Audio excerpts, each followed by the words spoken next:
and clear the throat, and off we go. Hello and welcome back to Tomuarigassen, or How I Ripped Off Buffy the Vampire Slayer, a series that I wrote when I was about 14 years old, where I was obsessed with every single Joss Whedon show, and I wrote this thing, which was about me and my heterosexual life partner here, MC. Hi.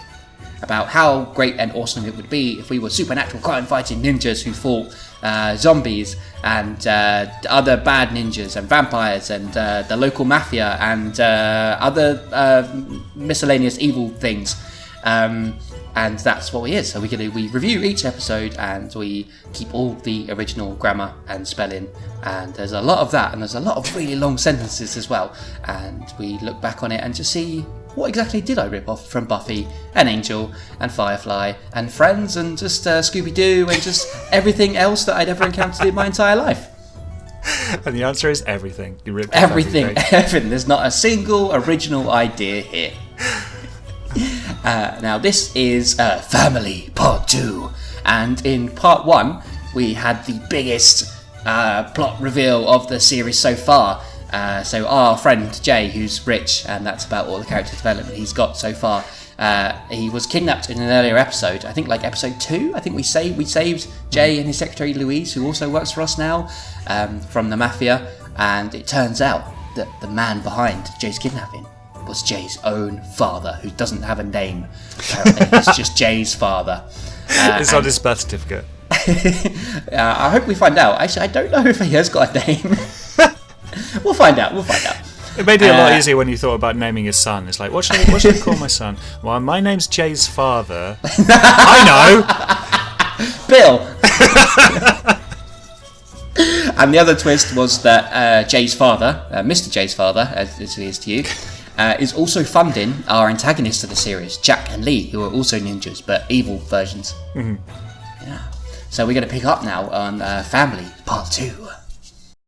The taxi driver was speaking, but Louise didn't understand. She had a limited knowledge of the Japanese language, and that was pretty much used up when she told him the address of the mansion. She learnt Latin, right? In 3 hours. Episode, yeah. So she just, I don't know, hasn't bothered with Japanese. It's because she's racist. No, that's us. Oh yeah, true. She continued to nod along politely to the driver, and for the 4th time tried Jay's mobile number. It wasn't like him to have it off, as it was needed for business. Whatever business that is, we haven't established this yet. And when you're in stocks and shares, then you need to be available 24 hours a day. He's in stocks and shares, MC. I like how much of an insight you had into the financial world at age 14. I was like Gordon Gekko of the teenage era. Yep.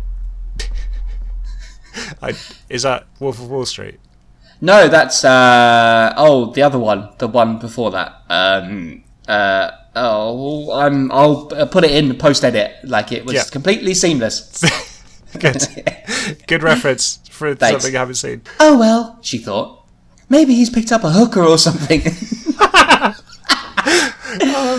Everyone should be a bit more paranoid, considering all the shit that goes down. It says like, it's fine, haven't seen them in like 2 weeks. I just keep hearing screaming noises from inside their room. It's fine. It's only been a few hours, to be fair. Like, true. When someone's been missing for a few hours, naturally you go, hooker. That's what I always assume when I call you and you don't answer. Back inside the mansion, and Shinno-kan was making slow progress. Oh yeah, because MC and Chip they're not talking because the kids died and they blame each other while themselves for letting them down. Shinno-kan was being a marriage counsellor. The two ninjas had at least started to come to terms with what happened at the school. The school blew up, in case you missed that episode. No, the magic blew up. Oh, the magic blew up, yes, and it must have killed the kids somehow as well. Yeah. MC offered Chip his hand and said, sorry, it is a marriage counselling. It's just sometimes I feel like you pay more attention to the vampires than to me. It's just you go off and kill zombies and you don't even tell me when you find a vampire that's got a bad reputation. You're really stubborn, like when you refuse to die. It's because I was upset and worried, but I don't talk about that. MC offered Chip his hand and said sorry. He told Chip that they shouldn't blame each other or themselves. It was Jack that wired up the explosives, and it was Jack who pulled the trigger, not them. You pulled the trigger on explosives? Sure, why not? Maybe he shot the explosives with a gun.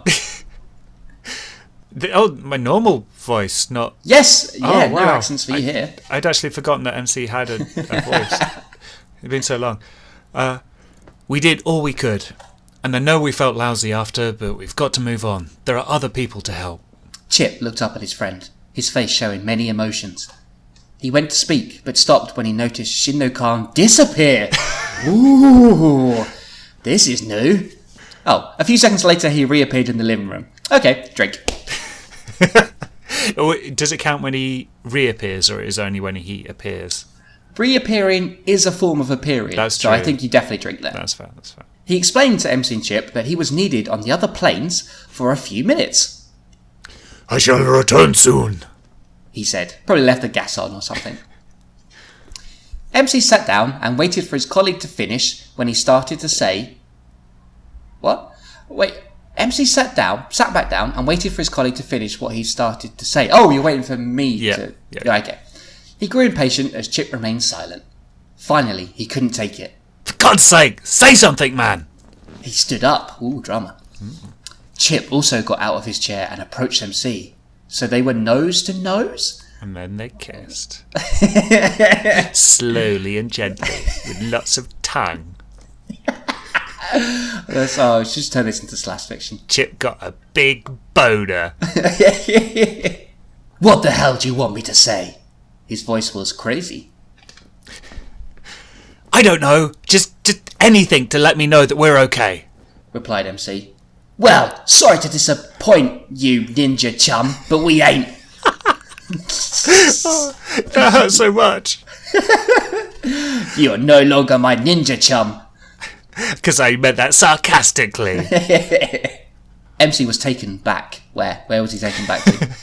He'd never seen Chip this angry, but he wasn't about to take crap like that from his friend. So what? You gonna go all teenage angsty on me? Also, this is inspired by Joss Whedon, so I think teenage angsty is pretty much inevitable. Yeah, that's true. They were close to blows, and from the doorway, Louise watched in horror as her friend shouted obscenities, which really offended her delicate ears. She finally intervened. Shut up, both of you! No, get it right. Oh, sorry. Shut up, both of you! Both of you. Shut up, both of you. She's so angry she can't speak. MC and Chip, surprised, stepped away from each other, feeling embarrassed that Louise saw them arguing. She stepped in between them. What the hell is going on with you two? That's something I would like to know. Shinno-kan had returned as promised.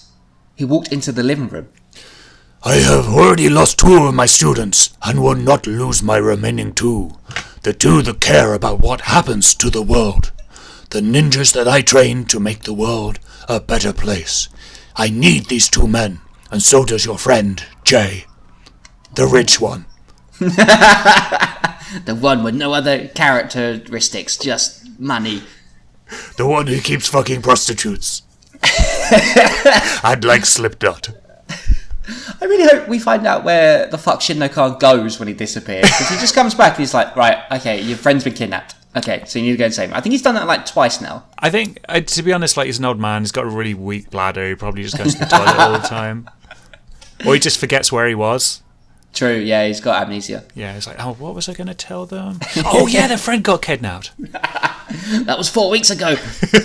A few minutes later, and Shinno-kan had explained the predicament that Jay was in, and that his father was behind it. Still neither ninjas spoke. But Louise did. I know you two have a lot of grief to work through, but you need to do something for Jay's and everyone in world's sake. MC and Chip looked at her, thinking, what the fuck did you just say? Get over it. She was very firm as she spoke. Oh, sorry, should I do that in a more firm Louise voice? Do it. Get over it. She was very firm as she spoke. Saving Jay is all that matters at the moment, and you two need to be together on this, or he will die. A few seconds of uncomfortable silence passed. Then Chip said, let's go. They grabbed their coats, because it was a bit nippy outside, and left. Oh, so it was more dramatic. Yes. Now, do you remember the intro to Tomuarigassen that we filmed? Oh, yes. This is totally reminding me of this. Oh, I need to find that and put that on the channel. If I can find... Oh, where would that be? Okay, I'll hunt for that. In the rubbish bin. Shinno Khan had told MC and Chip the location of Jay. It was a warehouse owned by his father that was supposedly abandoned, and we know how much they love abandoned things. And of course it's a fucking warehouse, because this is where all crime goes down in TV. The docks, a warehouse, or a genetics office. Oh, that's true. He's branching out. It's not the genetics office. There seem to be a lot of them in Tokyo. Oh, I even referenced the amount of abandoned buildings that seem to be in Tokyo. Self-referential. Hold on. 14-year-old Chip becomes self-aware. On the way, it was Chip who was doing most of the talking. He repeated to MC that they would have to be together to save Jay and the world again. For the sake of the children, let's be together. The dead children. MC agreed, and that was all that was said. Jay wondered if his friends knew where he was to be Okay. You can do it. Okay. Jay wondered if his friends knew where he was to be able to save him.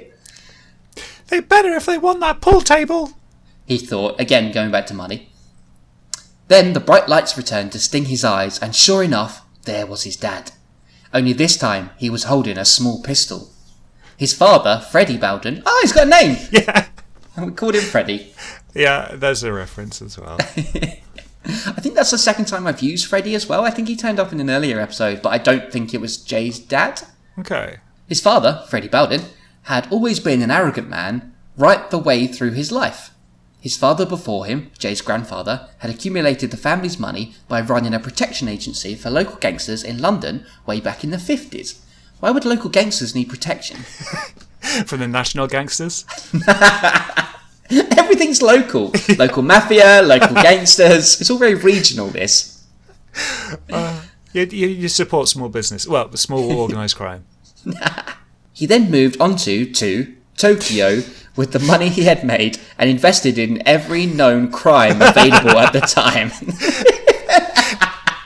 Went to the investment place and yeah, I'd like to invest in crime. Have you got... No, anything like, rape. Yeah. Shoplifting, yeah. Sure, yeah. I want to invest in every known crime that's available at this time. Eventually came the time for Freddie to take over the family business. There's a lot of backstory here. Mm-hmm. Only he wanted to cover up the crime aspect, so he moved into some legitimate business... Mm-hmm.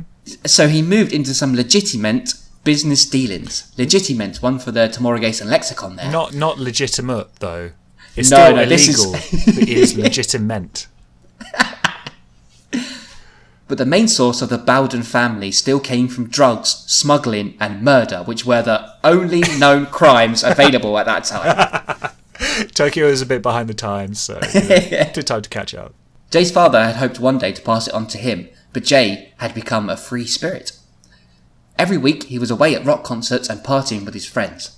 In other words, he wasn't the businessman that his dad wanted him to be. So Freddie needed someone to take over the business side of things. Then came along Jack and Lee. Ooh, makes a bit of sense. Yeah, it does. Well, sure. Well done. As much as this can. Did Jack and Lee learn drug smuggling and murder before or after ninja school? Well, they were probably getting the business into the new types of crime that had come about since then. Oh, that's true. They had broken into one of Freddie's meetings. They broke into a meeting one day and made him a very interesting offer. One he could not refuse. No. One he could not reuse. This is a one-time offer that you can only use one, like a coupon. Exactly. There's an expiry date on it, is the thing. Redeem one coupon for 2 evil ninjas for you to fund. This offer best before 21st of March. One he could not reuse, but there was just one loose end to tie up. Jay.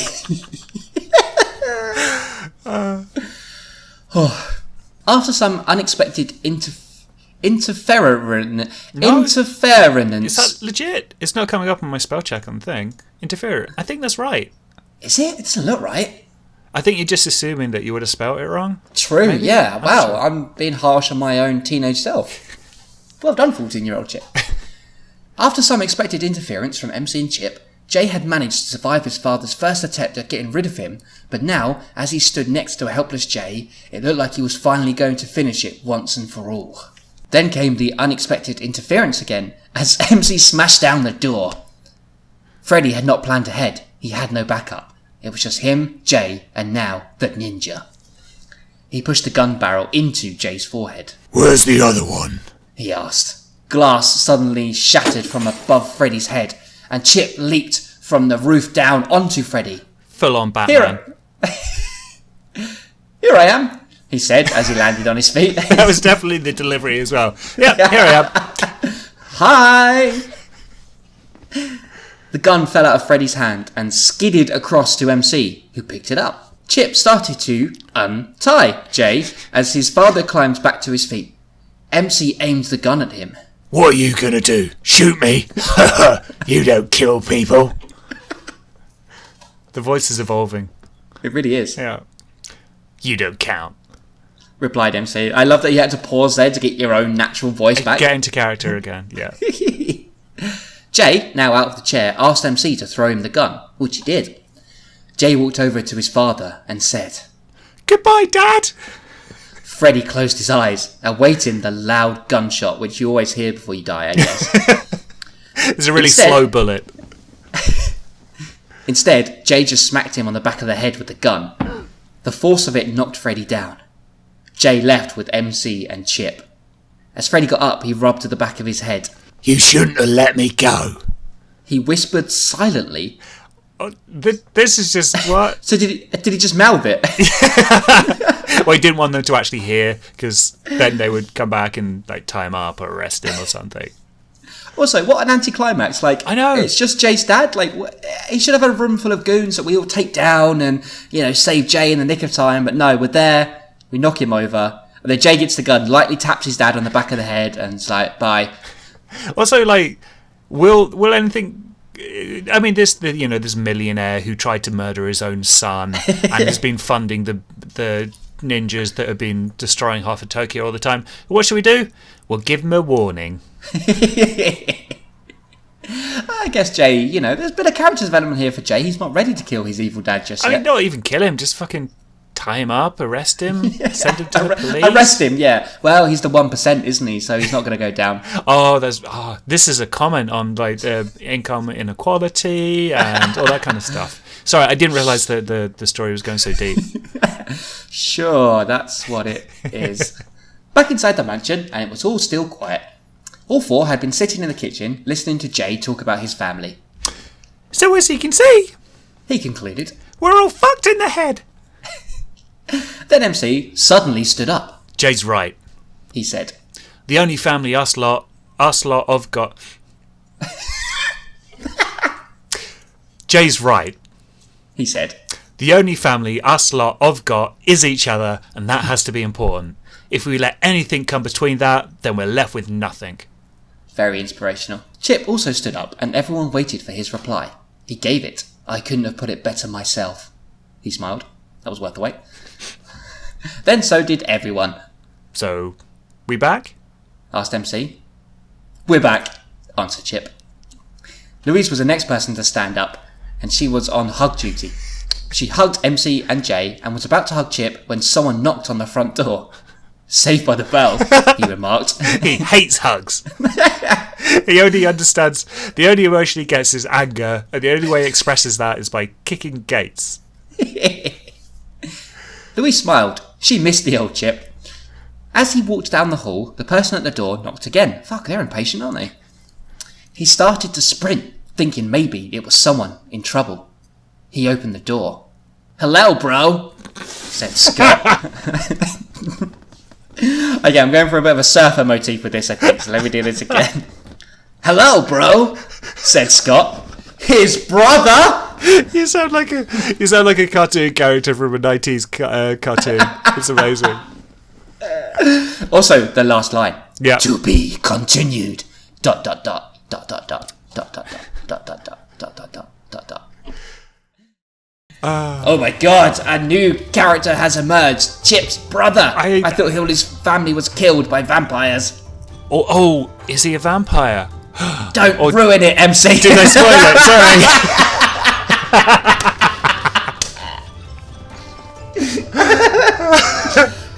Well, we'll just end all the whole fucking thing here, shall we? Great, the whole thing is done now. You don't have to watch the next episode now because you already know it. Pivotal plot point, like right in like the crux of the season, and you just fucking spoiled it.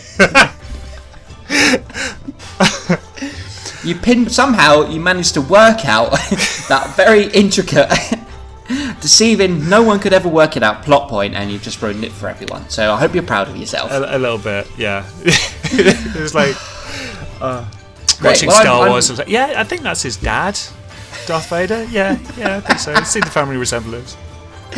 Great. Well, I'm really looking forward to Family Part 3 I wonder now, where what we will find happen. out. Oh, maybe someone will be a vampire. Maybe it'll be Chip's brother who's just turned up at the end of this cliffhanger episode. Also, he's a surfer dude vampire, which is amazing. That just holds a whole new dimension. I hope he makes like some sort of quick like surfs up or something like that, yes. as he bites into. Maybe he like bites into someone's neck, the blood comes shooting out, and he does like a surf wave over it. I know surfing. But yeah, there's a lot of bloodletting in surfing, definitely. And vampires. Well, I hope there's some more interesting things that haven't already been ruined in Family Part 3.